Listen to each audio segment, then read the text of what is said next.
Welcome to the True and Constant podcast, a special series presented by Gamma Phi Beta Sorority, honoring the rich history of our organization as we celebrate its 150th year. Each month, incredible alumni of our sisterhood join us to celebrate their stories, experiences, and pearls of wisdom in Gamma Phi Beta and beyond. We are your hosts, Lex Stewart of the Eta Omicron chapter and Emma Oremus of the Gamma Tau chapter. Today, we are joined by Gamma Phi Beta sister from Pepperdine University, Zeta Theta chapter. Harper Matthews is a two-time graduate earning her bachelor's in psychology and master's degree in education. She is currently a university recruiter and works to support emerging leaders and improve access points to higher education, especially for students of color. She is also an avid volunteer, both within Gamma Phi Beta and her greater community. Please join us in welcoming Harper to the show. Harper, welcome to True and Constant. We're so excited to have you. Thanks so much for having me. I'm really excited to be chatting with you both. Heck yeah, we're excited to have you here. I'm super excited to talk about, I come from the world of like higher education, and my whole career has been built around careers. So the moment I saw university recruiter, I was like, I've got so many questions for you, because you are right in the space that I work in my full-time work. So I saw that you've made a significant shift in your career, Harper, coming from higher education to university recruitment. Can you talk to us about your sort of like career trajectory? Like, how did that change come about? Yeah. So this has been, I think, a wild past 2 years, lots of big changes. So I spent about a decade in higher ed working for my alma mater. So that's in itself kind of rare. A lot of higher ed folks kind of bounce around, but I was at one institution serving in two different departments. So started my career in admission, which I think is a big role. It played a big role in how I ended up in talent attraction now. But I spent about 3.5 years in admission doing kind of the enrollment management thing and realized that I wanted something different. And as many higher ed folks, I thought I was going to be a dean one day. And so I did kind of what a lot of people do. I got my graduate degree. I was really invested in campus. I was trying to learn as much as I could. And then I got this incredible opportunity to help run Pepperdine's DC Study Away campus. So that's actually how I ended up on the East Coast. I'm a proud Californian. And around winter time is when I start to question how I ended up on the East Coast. But I made this transition and was really immersed in kind of the student affairs side of things. And so I thought that becoming a dean of students would be a part of my trajectory. I was really passionate about the energy that's on a college campus and really just seeing young people tap into their potential, really discover their talents and their passions. And I got to do that kind of day in and day out for about 6 years. I was living and working on our DC campus as the program manager, helping students not only kind of adjust to life on the East Coast. They were studying with us typically for anywhere from 1 semester to a full school year. But I was also helping them figure out what they wanted to potentially do with this fancy degree after they graduated. So they interned during the day, they took classes in the evening, and my role was everything that a student would essentially get on a college campus outside of their classes. I kind of played a bit of a liaison role for these folks. So I was the person who helped people with academic advising. I was also the person who oversaw all things residence life. So living in a college dorm was interesting. I have a lot of interesting stories. Huge shout out to folks who dedicate their lives to res life. That was in itself an experience. I also had a really unique opportunity that I got to take students on international trips because the program was really focusing in on not only professional development, but leadership development. So I was able to see the world with students and really help them understand how the things that they're learning in the classroom, they could really apply all over the world. And they could also analyze how certain things that we learn in the US, how it is perceived or experienced in other countries. And so I did this and I loved what I was doing. And then the pandemic hit. And Classic. this is like a very common thing that you hear from people who do, especially people who've done career pivots in the last 2 years. The pandemic hit, and I'd like to say now because, I feel like mentally I'm able to think back on the experience more positively than I was experiencing it in real time. But I realized that for me, that time inside was probably the first time in my adult career that I ever got a moment of pause. And I realized that I was so tracked in the direction of becoming this forever higher ed professional that I never thought about any other options. And I'm someone who was really fortunate during the pandemic that I was not furloughed. I was not laid off. I still was in my role. I had no students for 15 months. I was living on a college campus alone because we had a satellite campus and I was the only live-in staff. And during that 15 months, I had a lot of opportunity to think about everything under the sun, including my career. And I think that within that, I started to realize that I was becoming a big fish in a little pond. And conveniently enough, one of the last kind of guest speakers that we had come to speak to our students before our campus closed due to the pandemic, she specifically had said, when it's time to get a new role, when you think to yourself, I haven't learned anything. And I'm at this point, I've maxed out when it comes to my opportunity to learn. And I had that moment as I was actually working on a reopening plan for reopening in a pandemic, which meant that I spent a lot of time on phone calls with university professionals from institutions from all around the country, a lot of which who had university hospitals. So they were kind of frontline. They knew the best practices. And I designed a reopening plan. And I remember looking at that plan and being like, this is probably one of the best pieces of work that I've ever put together because I am not a doctor. This is not my expertise. And I'm thinking about every single logistical piece that comes around keeping students safe, along with making sure that they're still getting a high return on investment when it comes to their educational experience. And I remember sitting on a call presenting this, and in full transparency, it was very clear to me on that call that I was shining, but also that I had hit kind of the ceiling in terms of opportunities. And when I closed my computer, it's like I heard that speaker's voice in my head saying, if you feel like there's nothing more for you to learn, it's time to go. And that started me going on a journey to figuring out not only what I wanted to do next, but also really getting comfortable with changing how I kind of identified in my professional life for so long, and being really comfortable with that change, but also very humble and knowing that even though I had this big spiel of what I was going to do with the rest of my future, no one really knows. And I love to tell students this, like those big spiels or bios, they sound really great on paper. They're really well engineered, but when you're in it, you don't actually know how this is going to go for you. And so I had to spend a lot of time saying like, I'm now the learner. I am not the expert in this space. I don't have a 5-year plan the way I did before. I don't have a spiel or a pitch. I really have to rebrand. And have to figure out kind of what the next steps look like. And so I spent about 6 months doing a lot of research. I cannot forget to mention the role that Gamma Phi played in this because I was doing a lot of volunteer work within kind of the education space for the organization and was doing some facilitating for the sorority. And so I actually went to someone who was a former employee at IH and I said to her, like, I look up to you so much. She was former higher ed, then worked for IH for a long time. And I just feel like she did such an incredible job transforming the way in which we upskill our sisters. And she's the one who really helped give me a roadmap on kind of next steps. She introduced me to a lot of people, told me some questions that she recommended that I asked.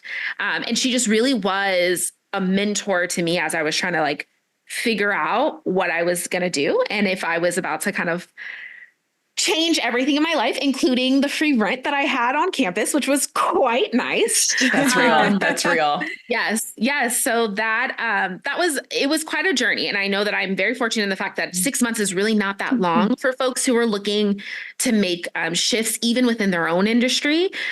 So for me, it happened very quickly, but because of those conversations, because of that advice that she gave me, and then some incredible people along the way who were just very transparent, were very real. There were no kind of secret magic to their success. They were just very transparent about the things that they were doing, and transparent about the things that did not work when they were in the process, whether that was roles or whether that was just how they were going about the job search. And that landed me with a really incredible opportunity to become a campus recruiter at McKinsey Co. So I spend now my career helping young people see themselves in the professional space, specifically when it comes to consulting. And for me, people often ask, like, well, how did you get there? What did you say? What was that kind of one thing? Because our company tends to be one that it's quite popular when it comes to places to work. And the one thing I would say is I was authentic about what I was passionate about, which was students. And that was something I was very much so centering. And I was also really authentic about the things that were kind of a non-negotiable for me at that point in my career. And I think if there's one piece of advice that I give to folks who are looking to make pivots in their career, it's always the fact that if you're making a change, don't settle. And so there was nothing that I was unwilling to say. I mean, there were things I was unwilling to say in the interview and things like that. Sure. I just felt like at that point I could say, here's the type of environment I want to work in. This is the type of work that I want to do. This is how I want to feel when I leave my office or when I shut my computer at my at-home desk. There was no reason for me not to be very transparent about that and really use those things to help me make a decision on where I wanted to go next, because I knew what I had. And I knew that, like, if I stayed in higher ed, I was like, this is comfortable. And I was willing to take comfort until I found the thing that was going to level me up to the next opportunity and to the next step. So that's a bit of the journey of how I got here, and loving every second of kind of this side of supporting students. That's fantastic. Wow. I like a lot of gems in what you just dropped. My like little career coach heart is so happy with everything you just said, because it's like everything I tell my clients. I just want to like briefly like highlight, underline some of the things that you said, because I like love that you just led us through that story. So some key things I heard from you were like, talk to people who are doing the work you want to do. It sounds like that was a big crucial point in your journey, was like actually talking to other people who could tell you that there's not a secret sauce. There's not like a secret passageway. There are direct ways to land these roles.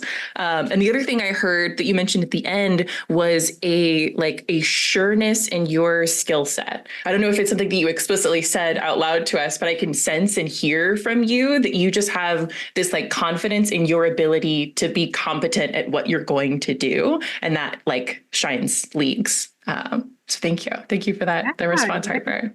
Yeah. Yes. And I would definitely say, just to add into the piece around like talking to people who do what you want to do, I also really focused in on like talking to people who have lives that I really admire. And so there are people who do things that I want to do that I think like there are some other things I want to do in life that like this is not going to line up. And so that was something I also thought a lot about is as someone who hopes to one day become a mother, I talked to a lot of people who had children to say like, how are you doing this? How are you sustaining in this space? Because I realized, especially as a higher ed person, higher ed is a space where you can become fully ingrained in an industry. Like there was not a lot of separation between my work and my life in higher ed. And so as I was kind of going on this journey of learning more, I started to say like, okay, this person's job sounds really interesting, but I also admire like what they're doing to be able to maintain their identity and their fun and their community and their relationships. And so sometimes I did informational interviews with people who I was like, your job, I'm not really crazy about, but the stuff that I read that you put on social media or that you're talking about on LinkedIn, like that's what I want to figure out what the secret is to how you're doing all of these things. So definitely not just what people do that you admire, but just like how they're living, because they can give you a lot of gems as you're navigating things. I have a question. I want to circle back. There was just so many amazing things you said, but speaking about connecting to people who inspire you and that you look up to, and one of those people being someone at IH with Gamma Phi. First of all, I have to double down. Having this network in Gamma Phi is just, it's invaluable in terms of professional development. I myself, like, I could not be where I am today in terms of career change and growth had not been having that exposure to either volunteer experience to sort of change and build your resume, or to have that network of people to look to and be like, hey, I do want to have a life like yours. So I'm curious about this roadmap that you were given to sort of change things around. What were some of the biggest takeaways from that roadmap that you would say anyone could tap into as they do their research and changes?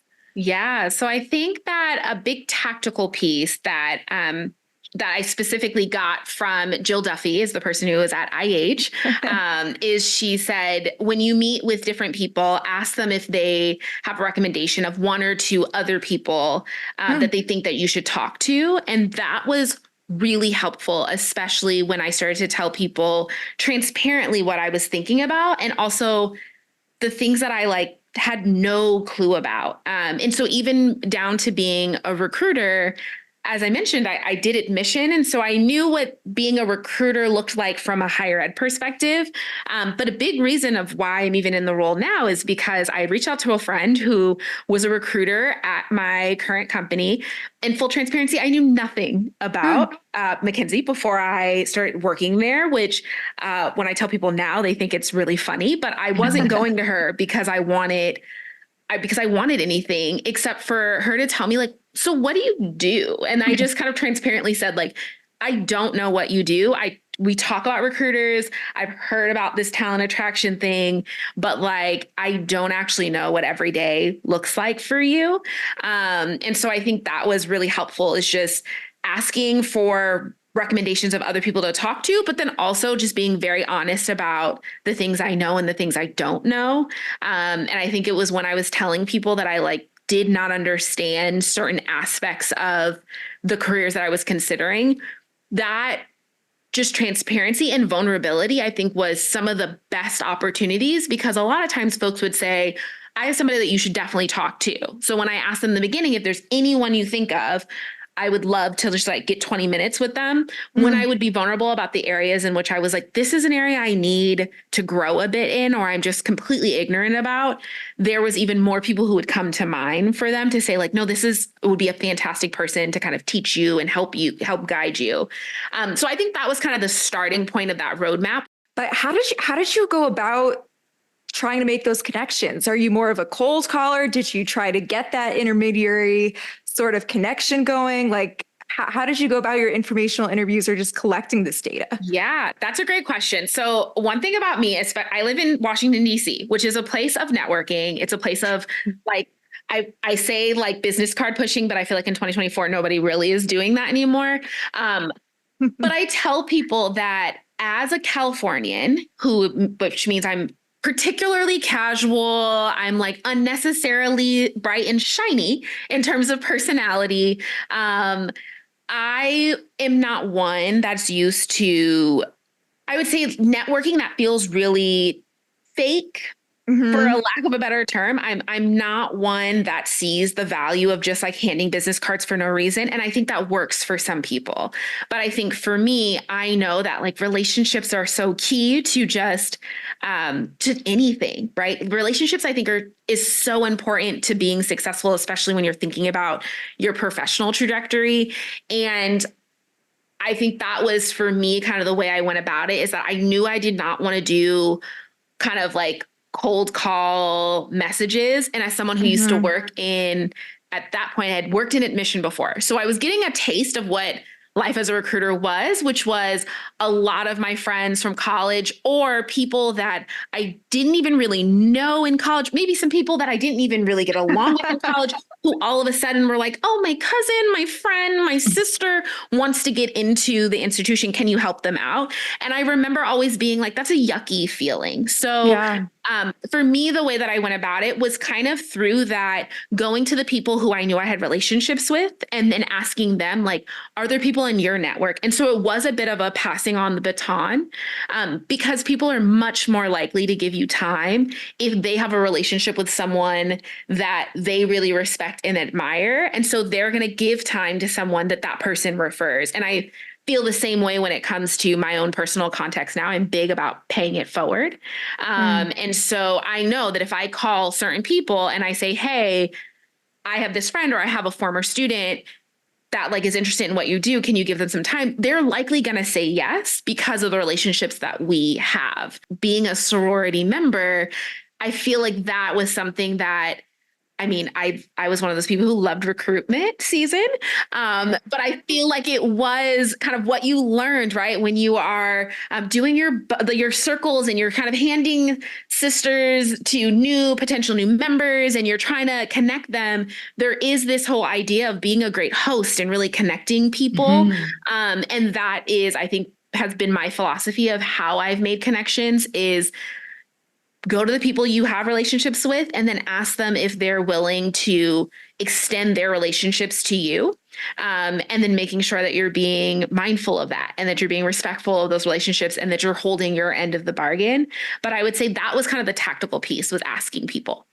Again, if there's somebody who's like, I'm great at doing cold calls and I have a lot of success, I think in certain situations, that's great. For students, I always say, like, when you're a student, everybody wants to talk to you. So that's the one time in life where, like, those cold calls work when you are a student. Once you graduate from an institution, you're just somebody who wants a job. And so it just doesn't land the same way. And so I would say, like, that's where I would really utilize relationships and know that your network is bigger than just the people you know, but it's also who they know and who those people know that can really support you.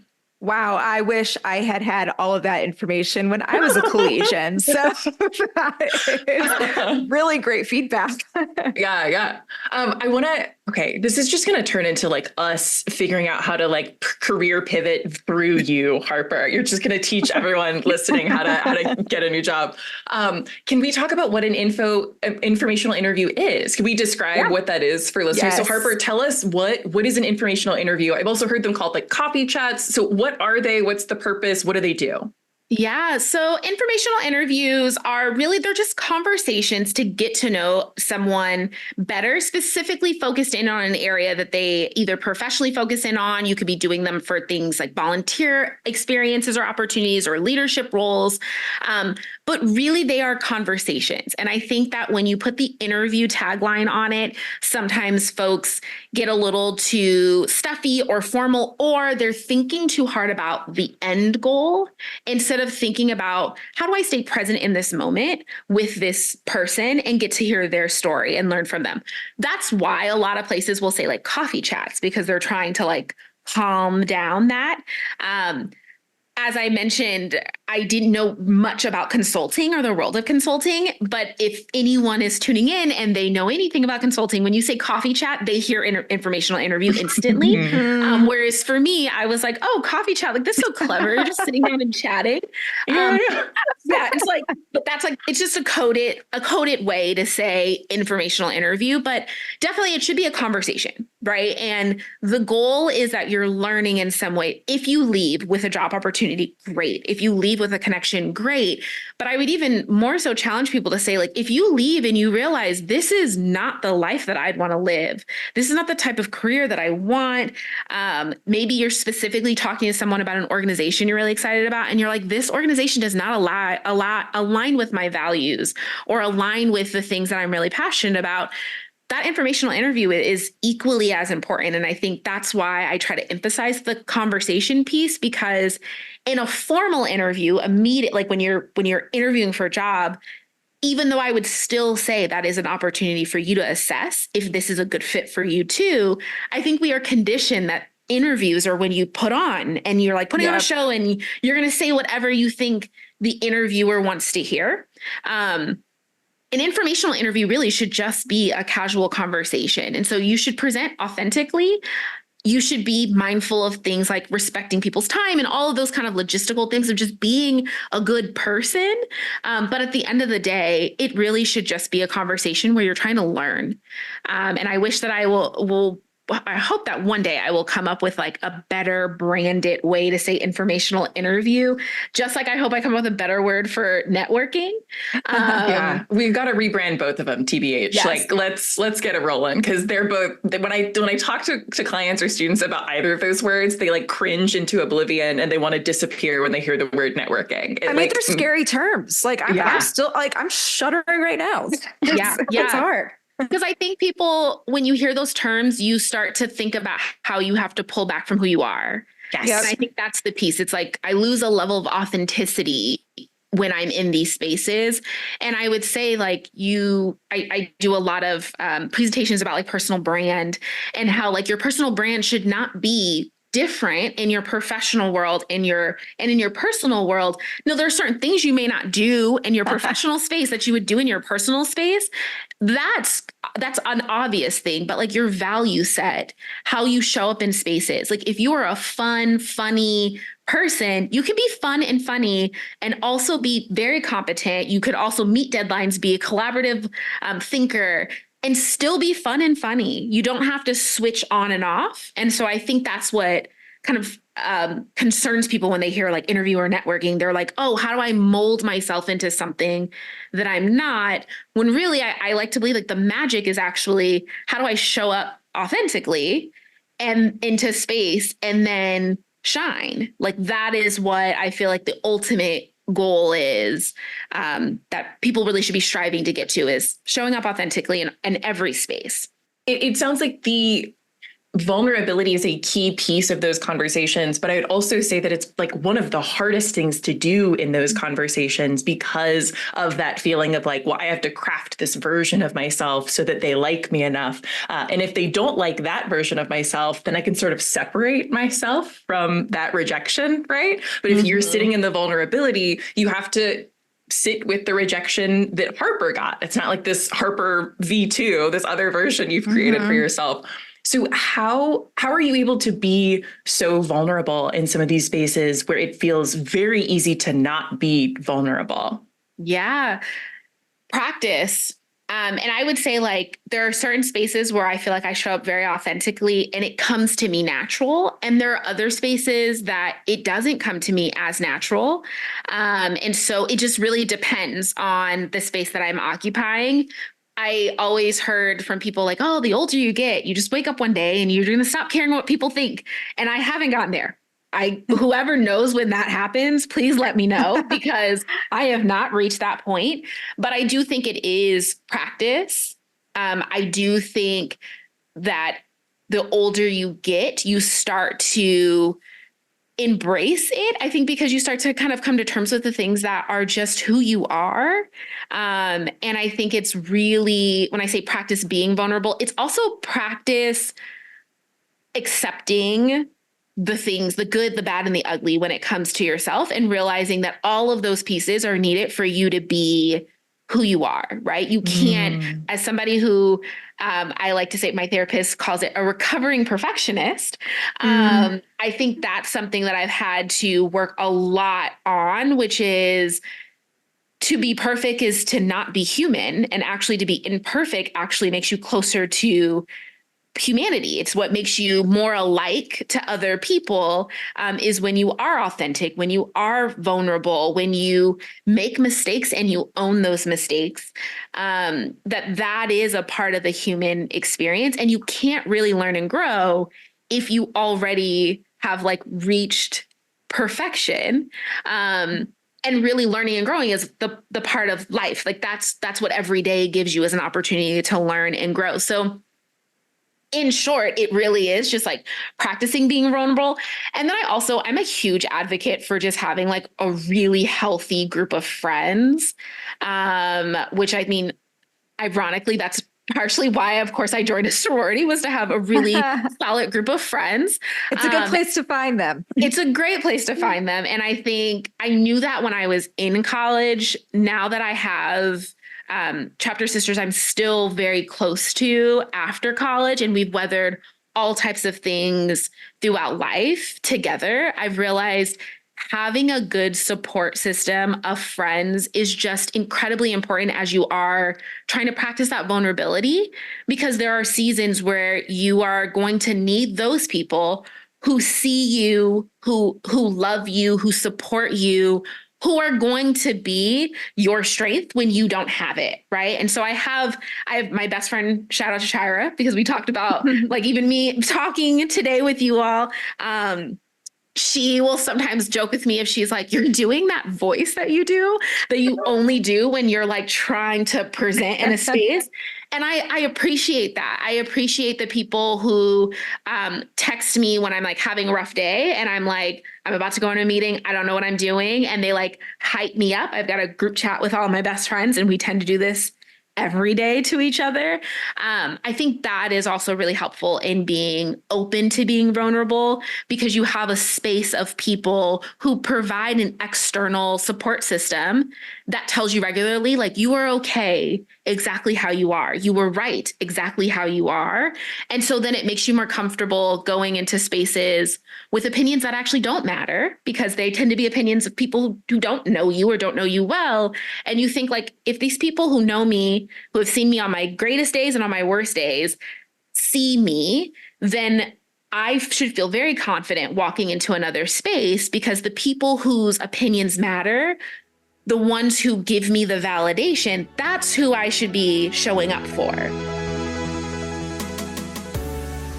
Hi, listeners. I'm Jessica Budjanowski, and welcome to our True Connection segment. It's your source for Gamma Phi Beta information, special stories of our sisterhood, and tools to get you involved. Today, you're hearing from Harper Matthews, who shared her passion about supporting students and building their leadership skills and helping them take what they've learned in the classroom to shape the world around them. Her success is because of the incredible people she met along the way that really supported her. When I heard this, it reminded me of the Gamma Phi Beta Foundation. This True Connection segment is really close to my heart. As a member of the Gamma Phi Beta Foundation Board of Trustees, I deeply believe in the power of giving back and paying it forward. Through successful fundraising and stewardship, the foundation supports Gamma Phi Beta and all her members. So what does that really mean, though? We support sisters through scholarships, loyalty grants for emergency needs, and education programs, though we cannot do that without your help. Investing in sisterhood is not just a campaign, it's a culture of giving. Last year, the foundation gave the sorority nearly $90,000 in grants to use towards programs like the Belonging, Equity, Diversity, and Inclusion Summit, collegiate leadership consultants, executive council retreats, and leadership trainings for alumni and collegians. Investing in sisterhood is about securing the future of Gamma Phi Beta. It's the responsibility of every Gamma Phi Beta sister to ensure that legacy is upheld for future generations. I hope you'll join me in making a gift to the foundation that honors your sisterhood's experience or maybe supports future sisters in need. To learn more about the foundation or make a gift, visit gammaphibeta.org/foundation. I'm Jessica Budjanowski. Let's keep connected until next time. Back to our conversation with Harper Matthews.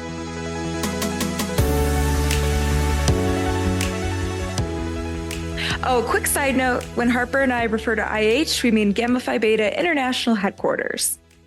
So speaking of life outside of maybe your day job, your profession, I'm really interested in your experience in volunteer work and how that did sort of enhance those personal and professional relationships. So can you tell us a little bit more about what type of volunteer work you're involved in, and how would you say it boosted some of your transferable skills?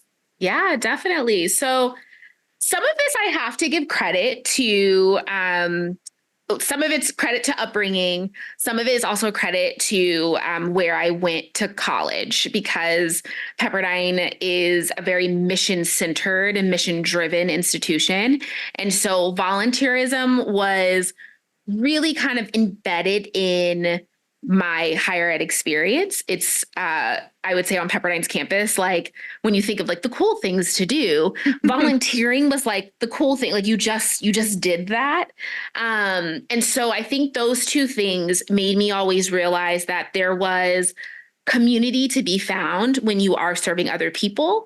And it also, I always have had this reminder that I got from a very young age, that it's important that when you can do, right? And there was always this undertone of supporting other people, of giving back, of, paying it forward and just being good to others.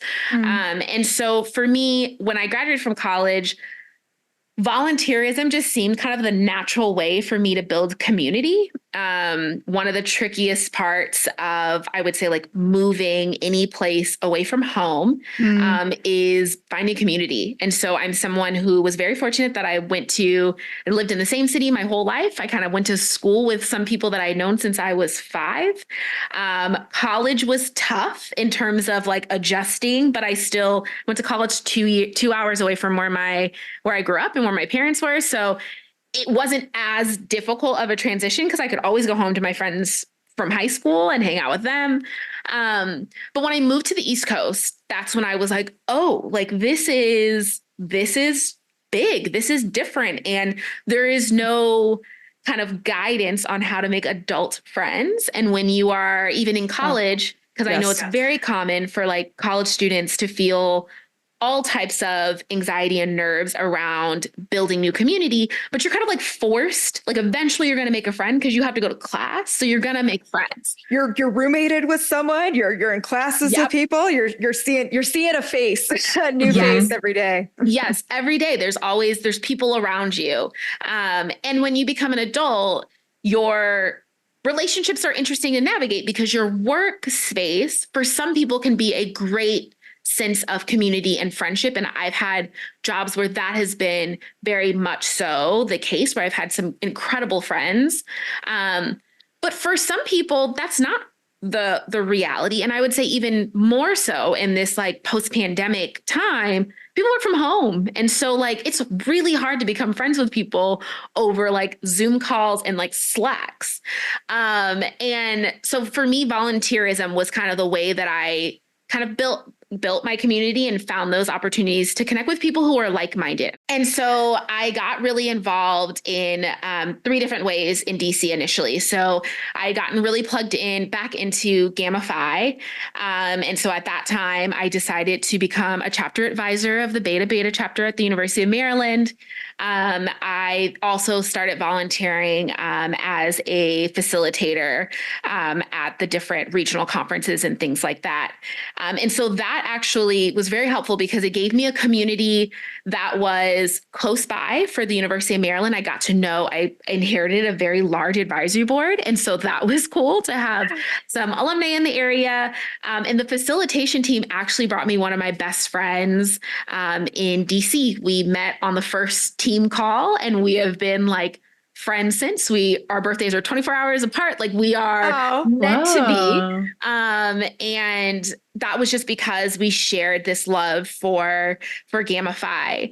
I then also got involved with the local Girls on the Run because they had a young professionals board. And when I talk about relationships, I was talking to the Girls on the Run liaison at the philanthropy event at the University of Maryland and told her my story of moving from the West Coast. And she said, I think you should join our young professional board. I'm sure it's really hard to make friends when you move from the other side of the country. And it was. And so I joined that and was able to build community. And then most recently have gotten really active in the Urban League, which is a community service and civic engagement organization founded in the early 1900s. And that has been just really a powerful way for me to give back in a lot of different ways. I'm able to really plant roots in DC in this area and give back to the communities here, but also able to give back to a long legacy that for me as a Black woman, it is really empowering to do the work in the Urban League now. And then to hear, like my grandfather is 92, and he said that his very first job when he was a teenager was because of someone at the Urban League who introduced him to someone and gave him his first job. Wow, that's incredible. Yeah. So there's just, it's been really cool to kind of do work where I'm a part of a really long legacy that has impacted even my family in ways that I didn't even know until I started to tell my family about the work I've been doing. And so currently am serving as the national membership chair for the Urban League Young Professionals. So help our different chapters around the country grow their membership and just really get more people engaged in doing incredible work in their communities. And that organization has played a huge role in just how I've made friends here in the district. It's brought me some of my closest friends. It has brought me my current partner. And I think it's been a nice way for me to find community. But again, like I mentioned, community that's like-minded. And I think that was the piece of, I didn't want to just make any sort of friends here. I wanted to make friends with people who are going to help challenge me to be the best version of myself. And so I found that volunteerism is a really great way to do that. That's so awesome that it comes full circle. We've talked about like community and Gamify and networking, and it's all like coming full circle in this story. That's awesome. So I heard you mention a couple things, and something that stood out to me was this piece about you finding a community doing something that clearly like fuels you in some way. Like I can hear in your voice that these are these are events, these are organizations that you have some deep value connection with. Why was volunteering the route that you went to expand your community? Like you could have gone to board game nights, you could have gone out to, there are bars in DC, I'm assuming, where young people gather. Like of all the things to do, why was volunteering where you went first? Yeah. So I think that it was a bit of a trial and error. When I moved to DC, I was definitely in my 20s party era of life. And it became very clear to me quickly that I wasn't making the type of true friendships that I was looking for. I had party friends. And I think it's great to diversify your friend group. Like when you think about your friend group, you have people that you're like, this is my friend group that I know they're always going to be down for an adventure. These are the people that I know are always going to be down to go out dancing. This is the group that I go to if I need really good advice. I think that is great to have. But I know for me, when I moved to DC, I found myself really struggling with finding places where I felt like I really belonged. And in conversations I was having with people in my life, and when I thought about the things that I loved doing, volunteering just kind of was like a natural thing. So at its core, when I thought about the people I wanted to be around, I was like, I want to be around other people who are not comfortable with some of the things that are even happening in the Washington, D.C. area, where you have some really massive disparities of wealth, where there is affordable housing is a huge topic in this area. And I thought to myself, I want to be around people who are not comfortable with things as is. I want to be around people who think about the opportunities. I'm fortunate to be in community with a lot of highly educated people. I was I want to be around people who think to themselves, man, education has done a lot for me. How do I make sure that other people have access to that, or have access to that and are not in significant debt when they do get access to that? How do I help? And I knew that going to a space where people are kind of spending their free time, they're not getting paid to do it, and congregating around these issues that really keep them up at night in a good way of thinking about how they can make change, that was the space that I knew I could feel a sense of belonging, and that I could feel my most authentic self, because that tends to be how I naturally kind of navigate life, with such joy for the things I have, but a discontentment with other people not having same opportunities and systems that don't work for everyone. I think that I knew I needed to be around people who kind of had similar callings. What advice would you give someone who's I don't know what I'm passionate about, I don't even know where to start? How would you kind of guide someone into reflecting into the areas that they want to do a little bit more for in terms of giving back? Yeah. So I would definitely say when it comes to just figuring out what you're passionate about, I always say, like, what's your, and this actually, my little used to ask this question whenever we Oh, would go to events where she would be like, what's that one thing that keeps you up at night? And this was like us in college. And I always thought it was really funny because she would ask when we were at like socials, like places where people are not really thinking about those deep things.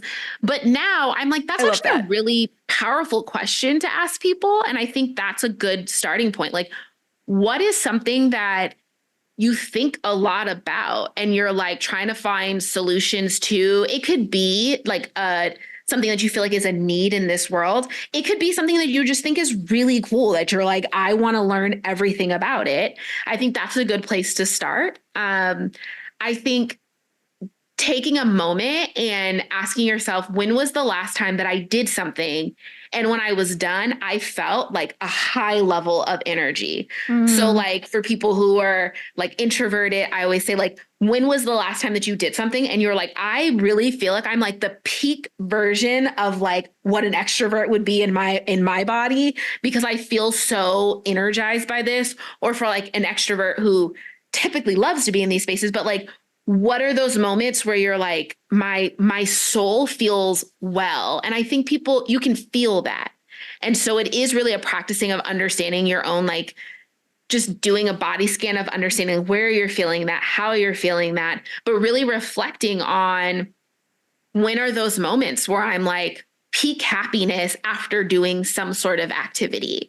And it could be volunteer based. It could be something that you're doing professional, but I think it's really good to practice the habit of doing things that you're not getting paid for, but just love doing. Because I realize it's great. I 100% know that right now there's a big conversation about like side hustles and, monetizing all of these different passions and things like that. But there is something really special about doing because it's good for you.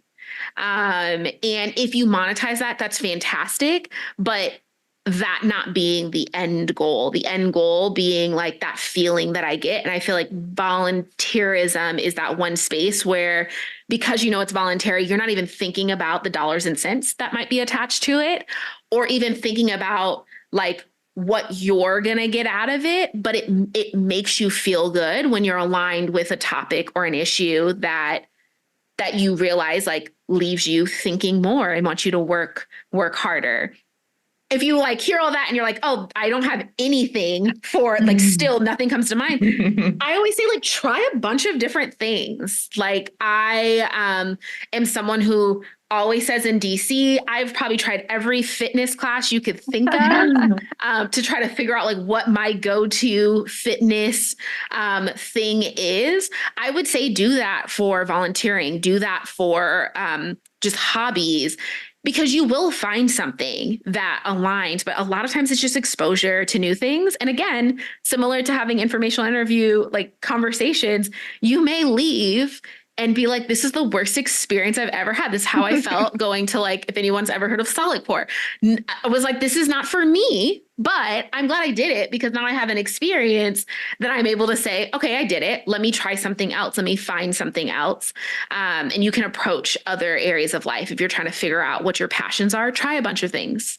Read, I would say, watch documentaries, figure out what it is, that thing that like just keeps you thinking and keeps you kind of stick to it a bit longer than some of the other things. Yeah, that is fantastic advice. I love that. I also want to plug a resource in connection to what you were just saying, Harper. There's a website called volunteermatch.org where you can find open volunteer opportunities in your area. That's how I started volunteering many years ago. I was a tour guide at the Columbus, Ohio State House, and it was just posted on volunteer.org. And it is one of my favorite jobs I've ever had. Really cool one. If y'all ever want just like tidbits about the Ohio State House, I got you. It's locked in here. I can't do a lick of math, but like I can tell you a lot about the Rotunda. How did you come to find Brené's work? And can you tell our listeners a little bit about her and why they should absolutely know who Brené Brown is? Yeah. So I think I was a little bit late to the Brené Brown bandwagon. I will say I went through this phase. It started right before the pandemic where I became particularly focused on like audiobooks and podcasts. And I was not I would not consider myself like a big reader. That does not sound like a good time to me ever. But for whatever reason, I just got really into listening to people talking instead of listening to music or anything else. And stumbled upon Brene Brown. I think first her TED Talk, which I think is like a lot of people say like, oh, they listen to her TED Talk. So I listened to that. And then I started to listen to her books, and in particular, because I'm really passionate about leadership. And when I discovered Brene Brown, I was in higher ed. And so I was constantly thinking about how do I help students figure out that the things that are really special about them, they can use and they can bring that to work. Because I do think that young people get to this point, especially in college, where you start to try to negotiate what parts of you that you're unwilling to bring to work. And so I was thinking, like, how do I teach students that they can use those things, and that that those are skills, that those things that make them are important, and they shouldn't wait until they get to later on in life to say like, no, I'm going to now be fully myself. That earlier on they're practicing how to be fully themselves. And so that's where I started to read her books. Best benefit of being in higher ed is that like it's pretty easy to ask for something to get added to a library if you don't have it. And so I had kind of like all of her books, and was reading some, which is like shocking because I was like actually reading the hard copy because I was like, this stuff is good. And so for people who aren't familiar with Brene Brown, definitely Google her. But she's gotten particularly big and notable because she talks a lot about authenticity. She talks a lot about vulnerability. And I would say some of the things that Brene shares are not things that are necessarily profound. And she does say things that I think have been said in the past, but she kind of came onto the scene during a time where people started listening. And I think the way she talks about leadership and the way she talks about the working environment is the antithesis of what we're often told when we talk about work in general, like being in the corporate space, being on teams, being a leader. She really talks about the other side of that, which is like being a human and realizing that being a human is going to happen before you are a leader or before you are a colleague or whatever role you may play. And also a lot of her work is steeped in the positive psychology space, which is a particularly new space. I say new now, realizing I've been out of college for like 13 years. And so it was very new when I was in college. It's still pretty fresh. Okay, yeah. Good. I'm glad to hear that, but it's still considered fresh. But she talks from a perspective that I think from a clinical psychology stance was new, right? Looking at things from like a positive reinforcement standpoint, especially when thinking about organizations and how groups come together. So highly recommend her work. But I think for me, when I discovered Brene, a lot of her words were articulated a lot of things I really felt, which was I'm not willing to compromise who I am for the working environment. And now, even as I'm talking, I'm realizing like Brene Brown's work is what helped me be able to transition to what I thought was like stuffy corporate America. I'm able to transition over and say like, I wouldn't say that my like corporate America experience is like stuffy because I'm not stuffy. I have great conversations with students. I make them feel really comfortable when they too are thinking that they are going to have to be a different version of themselves to land their dream job at a firm like mine. But I realized that it was because of me listening to things that Brene said when I wasn't even thinking about a career shift. And it was much easier for me to be authentic because of the industry that I was in, that it really helped me now that like I am able to have challenging conversations. One of my favorite things she says is like, when people come to you with bad news or critiques or feedback, and they say like, well, we think, I'm a big person of saying like, who's we? Unless we're using full names, we're not saying we. I love it. Yeah, it's a big thing. That, and then I quote this often. So if any of my friends listen to this podcast, they're probably going to roll their eyes because I always say like, Clear is kind, unclear is unkind. So if you're being unclear about what success looks like, if you're being unclear about what is needed from someone, what somebody's role is, or what your expectation of someone is, personal life or professional life, that's unkind if you're being unclear. And so I try to even myself stand to that, but I think of that line and I highlighted and underlined it and I use it often. So simple, but like so powerful when we think about especially the dynamics we have in different types of relationships. Man, Harper, you've just dropped like so many gems. I've loved this conversation. I feel like 5 levels more wise when I started this. Fantastic. Okay, so we like to close off every episode by asking some rapid fire questions. Okay, Harper, what Gamify value resonates most with you? Love, labor, learning, or loyalty? So I would definitely say it's probably love. I think love just transcends everything.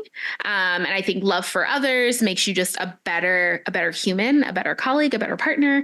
And I've experienced, in grief, I lost my mom a couple of years ago and I realized like love can't actually, it surpasses this form. It surpasses being physically present. So I would definitely say love is definitely my number one of the 4. I just want to say really quickly, love transcends this form. Like I want that tattooed. That is like, Harper, that's gold. That's fantastic. Okay, next one. What's something that has brought you joy this week?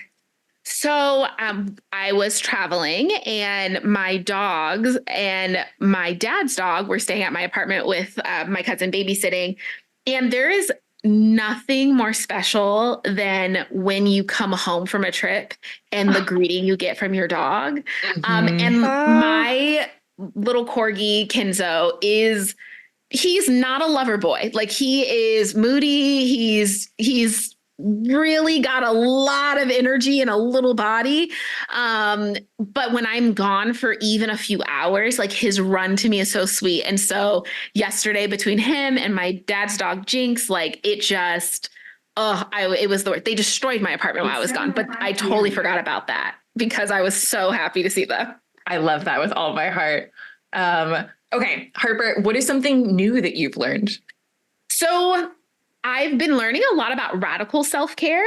I had a friend who facilitated a workshop for me and my colleagues on radical self-care. And I think the biggest takeaway that I had from that is that radical self-care is being proactive about setting up, whether that be boundaries or habits that are going to ensure that you don't find yourself experiencing burnout. And that radical self-care does not mean when I'm stressed, when I'm stressed, I go and like take a nap, or when things are really busy, I stop and I like eat a meal. Those are things like you should be doing. You should be sleeping. You should be eating a meal. You should be taking a shower. That wouldn't be considered radical self-care. Radical self-care is things like at 9 p.m., my phone goes on do not disturb and all my apps shut off so that I give myself an hour to decompress so that I can get a full night's rest. And that radical self-care could look like I go and get myself monthly massages because I know that the tension I carry in my shoulders builds up. So let me go ahead and just already have that built into my regular routine because I need to be well to be able to do any of the other things that I need to get done. Yeah, I love that. Awesome. Okay, next question. What's something you would tell your college self? Oh, so I would probably tell her to be kinder to herself. I think that I have always been somebody who's particularly hard on myself, but college was a different type of beast in terms of being hard on myself. I think my perfection really peaked. But I would definitely tell my younger self to be kinder because you can't, I actually heard this on a podcast yesterday, like you can't shame yourself into greatness. You wouldn't be mean to someone to get them to be better, right? You would typically try to use positive reinforcements to get somebody to be the best versions of themselves. And that goes for yourself as well. So I wish I would have just told younger me, like, chill out, be nice to yourself, because that is actually going to play a huge role in how you feel when you're on the journey. That's beautiful. What was the moment where you chose Gamify? A moment I specifically have my freshman year, after I had already been in the chapter. I was a new member and I was lukewarm about the experience. And I went to college. I went to school early on in life. So when I went to college, I was not 18 yet. I was 17 and I had gotten a cold, as a lot of first semester college students get sick. And I couldn't get like any cough syrup because I wasn't 18.